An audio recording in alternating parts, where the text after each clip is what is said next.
Gear മാറ്റി clutch അമർത്തി ചവിട്ടി വിടുക അതന്നെ, വേറെ വർത്താനൊന്നുമില്ല.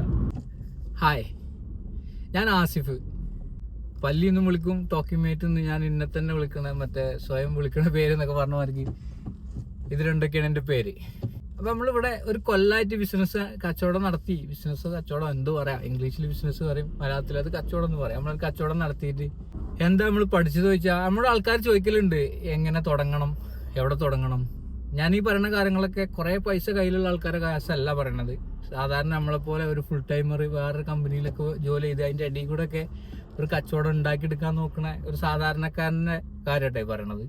എനിക്ക് ഏറ്റവും വലിയൊരു സാധനം എന്തെന്റെ കയ്യിലുള്ളത് ചോദിച്ചാല് എന്റെ കമ്പനി നല്ല സപ്പോർട്ടാണ്. കമ്പനി എന്ന് പറഞ്ഞാൽ കമ്പനി ഡയറക്റ്റ് അല്ലെങ്കിലും കമ്പനീന്റെ മാനേജ്മെന്റും ഇപ്പോൾ GM ആണെങ്കിലും ഹെഡ് ഷെഫ് ആണെങ്കിലും ഇവരൊക്കെ നല്ല സപ്പോർട്ടാണ്. ഇന്നിപ്പോൾ ഞാൻ ഇപ്പോൾ അവിടെ കടയിൽ വർക്ക് ഉണ്ട്. ഇപ്പോൾ നമ്മളെ കട ഞാൻ അടച്ചു 5 മണിക്ക്. ഇനി കടയിൽ അവിടെ വർക്ക് 6 മണിക്ക് തുടങ്ങും. ഇപ്പോൾ ഓൾറെഡി 5:29 ഇവിടുന്ന് തന്നെ 1 മണിക്കൂർ എന്തായാലും നമ്മളൊരു 20 മിനിറ്റിന്റെ മേലെ ലേറ്റ് ആവും. 6 മണിക്കിന്റെ ഷിഫ്റ്റ് സ്റ്റാർട്ട് ആവും. പക്ഷെ ഞാൻ ഓൾറെഡി ഇൻഫോം ചെയ്തു, ഓക്കെ കുഴപ്പമില്ല എന്ന് പറഞ്ഞു. ഞാൻ ചെന്നാലും ഒരു കുഴപ്പമൊന്നും ഉണ്ടാവില്ല. അതുപോലെ എല്ലാവർക്കും അറിയാം ഞാൻ എന്താ ചെയ്യണത്, എങ്ങനെയാണ് നമ്മൾ ഓടിക്കൊണ്ടിരിക്കണം എന്നുള്ളത് അറിയുന്നുണ്ട്. ഓലൊക്കെ ഭാഗത്തുനിന്ന് നല്ല സപ്പോർട്ടാണ്. ഇപ്പം നമ്മളെ ഫ്രണ്ട്സും ഫാമിലിയും എല്ലാവരും സപ്പോർട്ട് ചെയ്യണ പോലെ തന്നെ നമ്മൾ വർക്ക് ചെയ്യുന്ന സ്ഥലം, ആ സ്ഥലത്തുള്ള കൊളീഗ്സ്, അങ്ങനെ എല്ലാവരും നമ്മളെ സപ്പോർട്ട് ചെയ്യണമെന്നുണ്ടെങ്കിൽ നമുക്ക് ഒന്നും കൂടി നമ്മളെ കച്ചവടമൊക്കെ സ്മൂത്തായിട്ട് ഒരു വർക്കിന്റെ കൂടെ കൊണ്ടുപോകാൻ പറ്റുള്ളൂ. ഇനി അങ്ങനെ ഒന്നല്ല എന്നുണ്ടെങ്കിലും നിങ്ങൾക്കൊരു ഊബർ ഈറ്റ്സോ ജസ്റ്റ് ഈറ്റൊക്കെ ഡ്രൈവർ ഡെലിവറി ഒക്കെ ഓർഡർ ആളാണെന്നുണ്ടെങ്കിലും അതിൻ്റെ ഇടയിൽ കൂടി നിങ്ങൾക്ക് ഒരു ബിസിനസ് ഉണ്ടാക്കിയെടുക്കാൻ പറ്റും. കാരണം പറ്റുന്ന സമയത്ത് വർക്ക് കഴിഞ്ഞിട്ടും അതിൻ്റെ ഇടയിലൊക്കെ ഓടിക്കാണ്ട് എന്തെങ്കിലുമൊക്കെ ഒരു ഇൻകം ഇതിൻ്റെ മേലൊക്കെ ഉണ്ടാക്കിയാലേ ഫസ്റ്റത്തെ 6 മാസം ഒരു കൊല്ലൊക്കെ ഒരു ബിസിനസ്സിനെ ഇവിടെ പിടിച്ചു നിന്ന് കൊണ്ടുപോകാൻ പറ്റുള്ളൂ. കാരണം നല്ല റെന്റ് കൊടുക്കേണ്ടി വരും. ആ റെന്റ് ആ കച്ചവടത്തിൽ നിന്ന് തിരിഞ്ഞ് കിട്ടണമെന്നുണ്ടെങ്കിൽ എന്തായാലും ആ കച്ചവടം മിനിമം ഒരു മന്ത്ലി ഒരു 5000 റുപ്യ നമുക്ക് എത്തണം, എന്നെങ്കിലേ കാര്യങ്ങളൊക്കെ ലെവലായിട്ട് പോവുള്ളൂ. കാരണം നല്ല റെന്റാണ്. അപ്പോൾ കച്ചവടം തുടങ്ങുന്നതിന് മുന്നേ ഇങ്ങനെയുള്ള കാര്യങ്ങളൊക്കെ ഉറപ്പ് വരുത്തുക. ഒരു വേറൊരു ഇൻകം എന്നുള്ള രീതിക്ക് ഡെലിവറി ഓടുന്ന ഒരാളാണെങ്കിൽ പിന്നെ പ്രശ്നമില്ല. പറ്റുന്ന സമയം നോക്കിയിട്ട് രാവിലെ അല്ലെങ്കിൽ വൈകുന്നേരമൊക്കെ ഓടാം. ഒരു ഫുൾ ടൈം ഒരു കമ്പനിയിലോ എവിടെയെങ്കിലും വർക്ക് ചെയ്യുകയാണെന്നുണ്ടെങ്കിൽ മെയിനായിട്ട് ഹോസ്പിറ്റാലിറ്റി ഫീൽഡ് നോക്കുക. റെസ്റ്റോറൻ്റ് ഒക്കെ ആണെന്നുണ്ടെങ്കിൽ കുറേ ആൾക്കാരുണ്ടാവും, നമുക്ക് പല ആൾക്കാരെ റീപ്ലേസ് ചെയ്യാം. എല്ലാവരും ചോദിക്കലുണ്ട് ലൈസൻസ് ഒക്കെ ഉണ്ടല്ലോ, അപ്പോൾ ഡ്രൈവിംഗ് എന്തെങ്കിലും നോക്കിക്കൂടെ, നല്ലതല്ലേ എന്നൊക്കെ പറഞ്ഞ നാട്ടിൽ നിന്നും ഇവിടെ നിന്നൊക്കെ ചോദിക്കലുണ്ട്. ഡ്രൈവിംഗൊക്കെ ഞാൻ ഇറങ്ങാത്ത മെയിൻ സാധനം അതാണ്. നമ്മളൊരു കട കാര്യങ്ങളോ നടത്തുന്നുണ്ടെന്നുണ്ടെങ്കിൽ നമുക്ക് പെട്ടെന്നൊരു അർജന്റായിട്ട് ഒരാളെ റീപ്ലേസ് ചെയ്യാൻ ഡ്രൈവിങ്ങിൽ. ഇപ്പോൾ ഡെലിവറി നമ്മൾ സ്വന്തം ഡെലിവറി ഓടല്ലാതെ ഇപ്പോൾ ഏതെങ്കിലും ഒരു കമ്പനിക്കും വേണ്ടി നമ്മൾ ഡെലിവറി ഓടുകയാണെന്നുണ്ടെങ്കിൽ ഓല് നമുക്ക് ഷിഫ്റ്റ് ഇട്ടാലേ അവിടേക്ക് എത്തൽ നിർബന്ധമായിരിക്കും. കാരണം അവിടെ റീപ്ലേസ് ചെയ്യാൻ ആളെ കിട്ടൂല. പക്ഷെ നമ്മളിപ്പോൾ കടയിലാണെന്നുണ്ടെങ്കിൽ ഇപ്പോൾ മാനേജ്മെന്റിന്റെ ഒക്കെ മുന്നേ തന്നെ നമുക്ക് നമ്മളെ ഒപ്പമുള്ള വർക്ക് ചെയ്യുന്ന ആൾക്കാരോട് ചോദിച്ചുകൊണ്ട് ഇങ്ങനെ ആവശ്യമുണ്ടെന്ന് പറഞ്ഞാൽ ആൾക്കാർ റീപ്ലേസ് ചെയ്യാൻ മാറി നമ്മൾ അവർ എടുക്കും. നമുക്ക് അവർ കിട്ടൂല എന്നുള്ളൂ. പക്ഷെ എന്നാലും നമ്മൾ ആ വർക്കിന് ചെല്ലാത്തതിൻ്റെ ഒരു വലിയ പ്രശ്നങ്ങൾ അവിടെ ഉണ്ടാവില്ല. ഡ്രൈവിങ്ങിലാണെങ്കിൽ അങ്ങനെയല്ല, അത്ര ഈസി ആയിട്ട് റീപ്ലേസിങ് നടക്കില്ല. അതുകൊണ്ടാണ് ഞാൻ ഡ്രൈവിംഗ് ഒക്കെ ഇറങ്ങാത്തത്. ഒരു ഹോസ്പിറ്റാലിറ്റി റെസ്റ്റോറൻറ്റ് എന്നുള്ള ഫീൽഡിൽ കൂടെ തന്നെ പോയിക്കൊണ്ടിരിക്കുന്നത്. പിന്നെ നമുക്ക് അവിടെ എക്സ്പീരിയൻസ് ആയി അവിടെ പണിയെടുത്ത് നമുക്ക് എത്താൻ പറ്റുന്ന സ്റ്റെപ്പൊക്കെ നമ്മൾ എത്തി നിൽക്കുന്ന സ്ഥലത്ത് നിന്ന് പെട്ടെന്ന് അത് ഒഴിവാക്കിയാണ്ട് എളുപ്പം നോക്കി ചാടേണ്ട ആവശ്യമില്ലല്ലോ. അപ്പോൾ നമ്മൾ ആ ഒരു പ്രൊഫഷൻ എന്നുള്ള ലെവലിൽ ഇപ്പോൾ ഞാനൊരു സെക്കൻഡ് ഷെഫായിട്ട് വർക്ക് ചെയ്യണത് അതിനെ അങ്ങനെ തന്നെ ഹോൾഡ് ചെയ്ത് അതിൻ്റെ കൂട്ടത്തിൽ നമ്മളെ കച്ചവടം ഇത് നടക്കണം നിർബന്ധമൊന്നുമില്ല. ഇത് അഥവാ ബുദ്ധിമുട്ടാലും നമുക്കൊരു ഹോൾഡ് വേണമല്ലോ.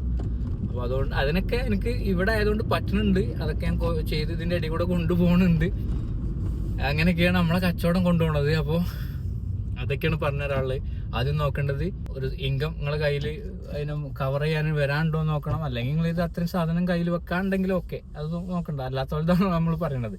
അപ്പോൾ ഇതിനെ കവർ ചെയ്യാനൊരു ഇൻകം വരാണ്ടോ എന്ന് നോക്കണം. അതായത് വരാനുള്ള മാർഗ്ഗങ്ങൾ ഇങ്ങനെയൊക്കെയാണ്. ഡെലിവറി അല്ലെങ്കിൽ നമ്മൾ വർക്ക് ചെയ്യുന്ന സ്ഥലം തന്നെ സമയങ്ങളൊക്കെ നോക്കി അഡ്ജസ്റ്റ് ചെയ്ത് വർക്ക് ചെയ്ത് എങ്ങനെയെങ്കിലൊക്കെ ഒരു 10-20 മണിക്കൂറോ 30 മണിക്കൂറെങ്കിലും പുറത്തുനിന്ന് എങ്ങനെയെങ്കിലും ഒരു 12, 13, 14 അതൊക്കെ നിങ്ങളെ വർക്കിനനുസരിച്ചിരിക്കും. പെർ അവർ കിട്ടിയാലും ഒരു ഇൻകം നമുക്ക് ഉണ്ടാവും. നമ്മളെ കാര്യങ്ങൾക്കൊക്കെ സാധനങ്ങൾ എക്സ്പെൻസിന് ഉള്ള പൈസ വരും.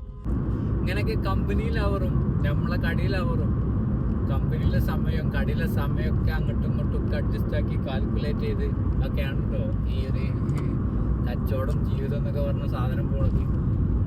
നല്ല റഷാണ്. സാധാരണ നമ്മൾ ഇവിടെ വന്ന് ഒരു 3 കൊല്ലം ഞാൻ ഇവിടെ ഒരു ഫുൾ ടൈം ജോബ് ചെയ്യുന്നു. എനിക്ക് ഒന്ന് നൈറ്റ് ആണ് ചെയ്തിരുന്നത്. അപ്പോൾ ഓഫ് ഡേയ്സ് ഒക്കെ എന്ന് പറഞ്ഞാൽ രാവിലെ നമ്മൾ ഉറങ്ങി വൈകുന്നേരം ഉറങ്ങി നീച്ചാൽ രാത്രി ഒക്കെയാണ് ഓഫ്. അതൊക്കെ ഫുൾ നമ്മളെ രീതിയിൽ നമ്മൾ ഫ്രീ ആയി ഇരുന്ന് ലാവിഷായി ജീവിച്ചതിന് ഒരു 3 കൊല്ലം ഉണ്ടായിരുന്നു. അതിന് ശേഷമാണ് നമ്മൾ കട തുടങ്ങി ഇപ്പോൾ പോലെ തുടങ്ങിയിട്ട് 1 കൊല്ലമായി. അപ്പോൾ ഈ 1 കൊല്ലം കൊണ്ടുണ്ടായ ലൈഫിലെ ഒരു സ്പീഡ് എന്ന് പറഞ്ഞാൽ ഭയങ്കരമാണ്. അതിന് നമ്മളെ മെയിനായിട്ട് സഹായിക്കുന്ന നമ്മളെ ആളാണ് സുസുക്കി. ആള് എങ്ങനെയൊക്കെ ആയിട്ട് കരക്കെത്തിച്ചു. അതാണ് ഒരു വിശ്വാസം. എപ്പോഴും ടെക്നോളജി ഉപയോഗിക്കണം. കാർ എന്നൊക്കെ പറഞ്ഞ ഒരു ടെക്നോളജിയാണ്. അത് നമ്മൾ നടന്ന എത്തുന്നില്ലാതെ സ്പീഡിൽ നമുക്ക് പോകാൻ പറ്റും കാറിൽ. അപ്പോൾ അങ്ങനെ നമ്മളെ കാര്യങ്ങളൊന്നും കൂടി സ്പീഡാക്കാം. ട്രെയിനും കാര്യങ്ങളൊക്കെ ഉണ്ട്. പക്ഷേ ട്രെയിൻ ഇപ്പം ഞാൻ പോണ റൂട്ടിലൊക്കെ ട്രെയിൻ പോകുകയാണെന്നുണ്ടെങ്കിൽ ഏകദേശം ട്രെയിനും കാറൊക്കെ ഒരേ സമയമാണ്. ട്രെയിനിന് നല്ല പൈസയും കൊടുക്കണം. 2 സൈഡ് കൂടി ഞാൻ വീട്ടിൽ പോയി വരണമെന്നുണ്ടെങ്കിൽ ഒരു 14 പൗണ്ടൊക്കെ എന്തായാലും ആവും.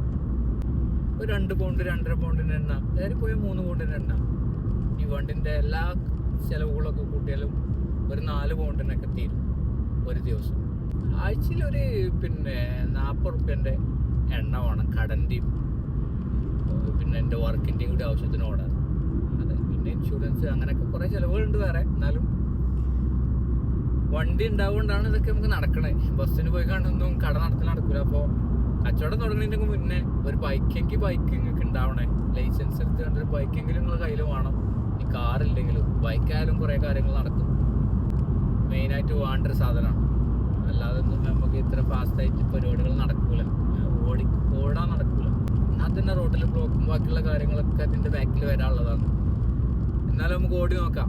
അങ്ങനെയാണല്ലോ, ഗിയർ മാറ്റി ക്ലച്ച് അമർത്തി ചവിട്ടി വിടുക. അതന്നെ, വേറെ വർത്താനൊന്നുമില്ല. അതങ്ങനൊക്കെ എളുപ്പമല്ല, അതന്നെ പറയാനുള്ളൂ. ഇതൊക്കെ പറയണതെന്ന് വെച്ചാൽ ഏതായാലും നമ്മളിതിൻ്റെ 2ാം ഘട്ട നിലക്ക് നമ്മളെ കടയിലെ ഒരു അടുത്ത ബ്രാഞ്ച് അല്ലാത്ത രീതിക്കൊക്കെ ഒരു അപ്ഡേഷൻ നമ്മൾ കൊണ്ടുവരുന്നുണ്ട്.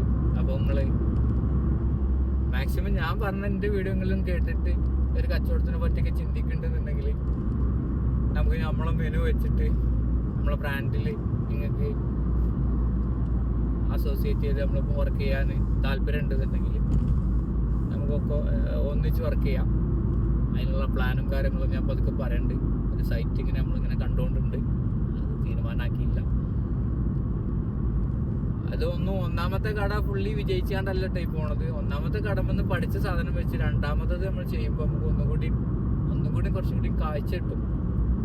അത് നമുക്ക് കുറച്ചുകൂടി കാര്യങ്ങൾ കാണാൻ പറ്റും. അപ്പം അങ്ങനെ കണ്ട ഒരു സ്ഥലമാണ്, ഒരു ഓപ്പാണ്. അവിടെ സാങ്ഷൻ കിട്ടണം, പെർമിറ്റ് കിട്ടണം, കുറേ കാര്യങ്ങളുണ്ട്. അതൊക്കെ നമ്മൾ പതുക്കെ നോക്കും. അപ്പോൾ ഇവിടെ ഉള്ള ആൾക്കാരോടാ പറയണേ, ഇപ്പോൾ ഇങ്ങനെയൊക്കെയാണ്, ഇത്ര ഈസി അല്ല. അതൊക്കെ കേട്ടിട്ടും ഇങ്ങനെയൊക്കെയുള്ള രീതിക്ക് എന്തെങ്കിലും നമുക്ക് ഫ്ലെക്സിബിളായിട്ട് ചെയ്തെടുക്കാനുള്ള ഒരു ആഗ്രഹമുണ്ട്. ചെയ്യാൻ പറ്റുമെന്നുണ്ടെങ്കിൽ നമുക്ക് പതുക്കെ കോണ്ടാക്ട് ചെയ്യാം. നമ്മളൊരു അടുത്ത ബ്രാഞ്ച് നമ്മൾ നോക്കിക്കൊണ്ടുണ്ട്. അതിന് നമ്മളെടുത്ത് ആൾറെഡി ആൾക്കാർ നമ്മൾ അടുത്ത് തന്നെ ഉണ്ട്. ഈ പറഞ്ഞ ഫെസിലിറ്റിയിലൊക്കെ വർക്ക് ചെയ്യുന്ന ആൾക്കാർ നമ്മുടെ അടുത്ത് തന്നെ ഉണ്ട്. അപ്പോൾ ഓല് വെച്ച് നമുക്ക് വർക്കൗട്ട് ചെയ്യണമെന്നാണ് വിചാരിക്കണത്. ഏതായാലും നോക്കുക. അപ്പോൾ ഇങ്ങനെയൊക്കെയാണ് കാര്യങ്ങൾ. അടുത്തൊരു സാധനം ഏറ്റവും വരണ്ടേ.